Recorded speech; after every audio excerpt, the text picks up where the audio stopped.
विशाल सनातन संबोधन में हुआ हिंदू चेतना का उद्घोष। मध्य प्रदेश की राजधानी भोपाल में एक ऐतिहासिक और भव्य विशाल सनातन संबोधन का आयोजन किया गया, जिसमें देश भर के प्रखर हिंदूवादी विचारकों, राष्ट्रवादी नेताओं और सामाजिक कार्यकर्ताओं ने भाग लिया। यह आयोजन सनातन संस्कृति की पुनर्स्थापना, धर्म रक्षा, लव जिहाद के विरुद्ध जागरूकता और श्री कृष्ण जन्मभूमि मुक्ति आंदोलन जैसे मुद्दों को लेकर किया। कार्यक्रम में मध्य प्रदेश सरकार के खेल एवं युवा कल्याण मंत्री विश्वास सारंग ने विशेष रूप से उपस्थित होकर आयोजन को संबोधित किया। उन्होंने कहा, सनातन संस्कृति हमारे देश की आत्मा है। आज समय की मांग है कि हम सब संगठित होकर इस महान परंपरा की रक्षा करें। ऐसे आयोजनों से युवाओं में चेतना का संचार होता है। कार्यक्रम में मथुरा से मुख्य अतिथि के रूप में पधारी छाया गौतम ने श्री कृष्ण जन्मभूमि मुक्ति आंदोलन को लेकर कहा कि मथुरा की जन्मभूमि हमारी आस्था का केंद्र है। हमें इसे विदेशी आक्रांताओं के प्रतीकों से मुक्त कराना होगा। ये केवल मथुरा की नहीं, पूरे हिंदू समाज की लड़ाई है। वहीं मालेगांव ब्लास्ट केस में बरी हुए समीर शरद कुलकर्णी ने अपनी आप बीती सुनाते हुए कहा कि उन्हें झूठे आरोपों में फंसाकर वर्षों तक यातनाएं दी गईं, केवल इसलिए कि वह हिंदू विचारधारा से जुड़े हुए थे। सत्य की जीत हुई है, पर यह अन्याय फिर किसी के साथ ना हो, इसके लिए हमें जागरूक रहना होगा। वहीं विशाल ताम्रकार ने लव जिहाद के विषय पर जागरूकता फैलाने पर जोर देते हुए कहा कि लव जिहाद केवल एक सामाजिक समस्या नहीं, बल्कि हमारी बहन बेटियों की अस्मिता का प्रश्न है। हर परिवार को सतर्क रहना चाहिए और अपने बच्चों को सनातन मूल्यों की शिक्षा देनी चाहिए। आप सभी को प्रणाम करता हूँ। मध्य प्रदेश की राजधानी भोपाल में सनातन धर्म महासभा का आयोजन हुआ, जिसके मुख्य सूत्रधर योगेंद्र गोस्वामी जी और उनकी संपूर्ण टीम रही। आज उत्तर प्रदेश की पावन धरती से शेरनी छाया गौतम दीदी की अपनी गरिमामयी उपस्थिति रही।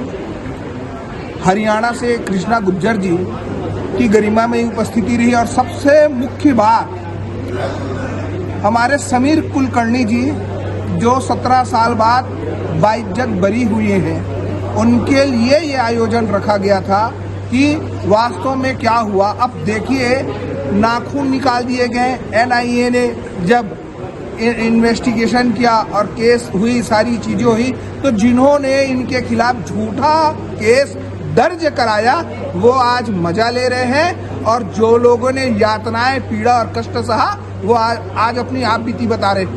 भारत देश में बहुसंख्यक, विश्व का पहला देश है, भारत देश में बहुसंख्यक अपने समान अधिकार की लड़ाई लड़ रहा है। ये दुर्भाग्य की बात है। पाकिस्तान, बांग्लादेश के लोग यहाँ आकर मतदान करते हैं और 2 बच्चे वाले टैक्स पटा रहे हैं, और हमारे यहाँ नौकरी भी पाकिस्तान के लोग कर रहे हैं। जब सुप्रीम कोर्ट के एडवोकेट ने मीडिया के सामने स्पष्ट किया तो मुझे दुख होता है। 5,000 10,000 रुपए दे के भारत की भूमि में आते हैं, आधार कार्ड भ्रष्टाचारियों लोग बनाते हैं, राशन कार्ड बनाते हैं, और उसके बाद एक षड्यंत्र चालू होता है, लैंड जिहाद, लव जिहाद, लैंड जिहाद। अच्छे लोगों को लव जिहाद करके, संपन्न बेटियों को, आर्थिक निर्धन लोगों को लुभावना दिखाकर लव जिहाद भी कर रहे हैं, लैंड जिहाद भी कर रहे हैं। तो उनका पर्दाफाश करते हुए आंतरिक सुरक्षा को बचाने के लिए ये कार्यक्रम का आयोजन किया गया। निश्चित तौर पर 6 दिसंबर का जो हमारा रहता है शौर्य दिवस मनाने का, वो हिंदुओं के लिए शौर्य दिवस है। आपको पता है 1992 में बाबरी मस्जिद का विध्वंस हुआ, तो उस दिन से वो हमारे लिए, हिंदुओं के लिए एक ऊर्जा वाला दिन है, शौर्य वाला दिन है। उसी तर्ज पर हम मथुरा में हिंदुओं को जगाने का काम करते हैं, उनको एकत्रीकरण करने का काम करते हैं हम लोग, कि हिंदू जागेगा, एकत्रीकरण करेगा तो निश्चित तौर पर वो अपने लिए जीत, आगे के लिए हुंकार भरेगा। और रही बात मंदिर बनने की, तो मंदिर की जो प्रक्रिया है वो कोर्ट में चल रही है। पहले न्यायालय मथुरा में चल रही थी, अभी हाई कोर्ट में चल रही है, क्योंकि भारतीय जनता पार्टी की सरकार है और माननीय मुख्यमंत्री जी योगी आदित्यनाथ जी हैं। तो अब की बार हमें ऐसा लगता है कि अब की बार जो चुनाव आएंगे उससे पहले निश्चित तौर पर हमारा मंदिर बन जाएगा।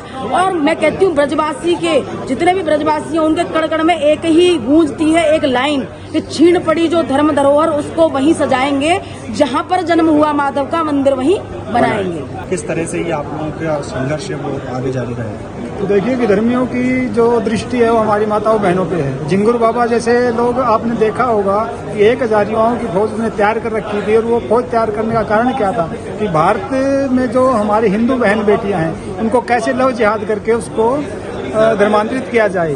और आजकल आपने देखा भी होगा, जैसे इस कार्यक्रम में आपने सुना भी होगा, 13 लाख हिंदू बहन बेटियां हर साल गायब हो रही हैं, तो कहाँ जा रही है? इतना बड़ा आंकड़ा है, कोई छोटी मोटी बात नहीं है। इसके लिए प्रत्येक हिंदू समाज को खड़ा होना पड़ेगा, एकजुटता के साथ हमने इसका सामना करना पड़ेगा। इसलिए ऐसे उद्बोधन होने चाहिए, इसलिए हम यहाँ पे आए। सिम्स है तो मुमकिन है अब हर बीमारी का इलाज। सिम्स मथुरा का एकमात्र ऐसा चिकित्सा क्षेत्र जहां आपको मिलेंगी भरपूर सुविधाएं। 200 बेड का एक ऐसा आलीशान अस्पताल जहां मरीज आने पर नहीं किया जाता कहीं और रेफर। मेडिकल की हर सुविधा से सजा हुआ सिम्स हॉस्पिटल जहां आपको मिलेंगे एक से एक विशेषज्ञ। आधुनिक सुविधाओं से युक्त हॉस्पिटल जो रहता है अपनी मरीज की सेवा में सदैव तत्पर। Cardiology, neurosurgery, gastro surgery, plastic surgery, critical care and pain management, ये सारी सुविधाएं मिलेंगी आपको एक ही छत के नीचे। वर्ल्ड नंबर 1 पैथोलॉजीज के साथ सिम्स हॉस्पिटल आप सभी की सेवा में सदैव तत्पर। National highway 19 Masani road near Shri Radha valley, Mathura.